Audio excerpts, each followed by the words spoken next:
Right, Professor Sick, thanks very much for speaking to us today. You're delivering a series of 4 lectures on the Gulf this fall at the Bologna Center, focusing on the evolution of U.S. policy towards that region since World War II.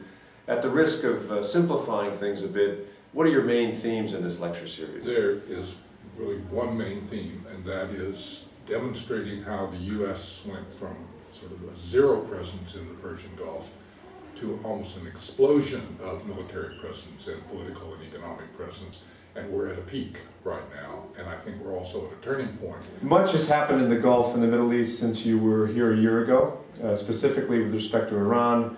Are you more or less optimistic? Yeah, well, it's always dangerous to be optimistic about the Middle East.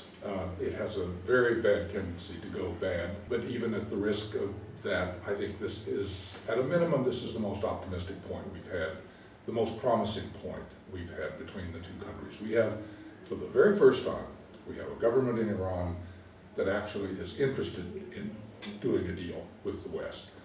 And we have a government in the United States that is sympathetic to that idea.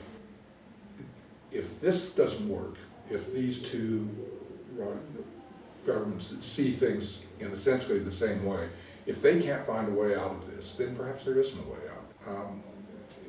I think there's a sense of urgency because there are really hardliners in the United States who really want to scuttle this. They do not want to see the United States and Iran cut a deal because they're afraid that Iran's presence and influence in the region will grow to their disadvantage. So the Saudis and the Israelis are on the same page. They agree with each other on this. And they have followers in the United States, particularly in the Congress, who are extremely skeptical about any such deal. If you were on a short elevator ride with President Obama and President Rouhani, what would you say to them? I guess what I would say is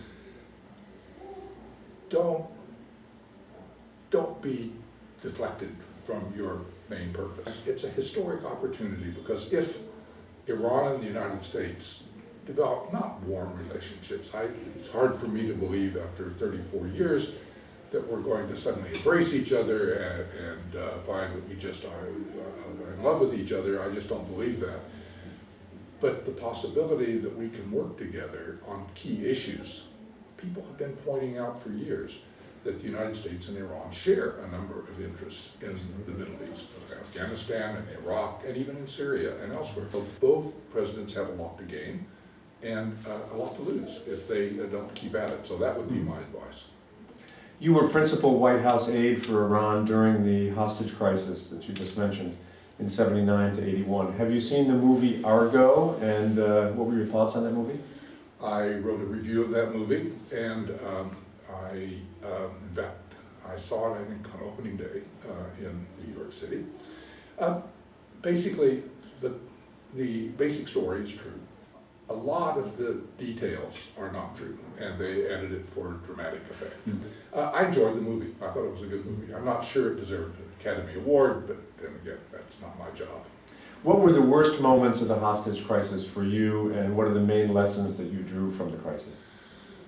Well,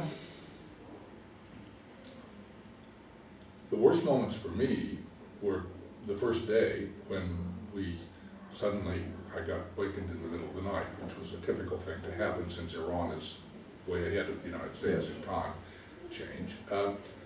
And called in, and the embassy had been taken over, and we still had phone lines open to certain of the offices where people were holding out, and we heard those go dead one after the other. So that was a bad time. And the other really worst time is when the attempted rescue mission failed, and that was one of the worst days of my life.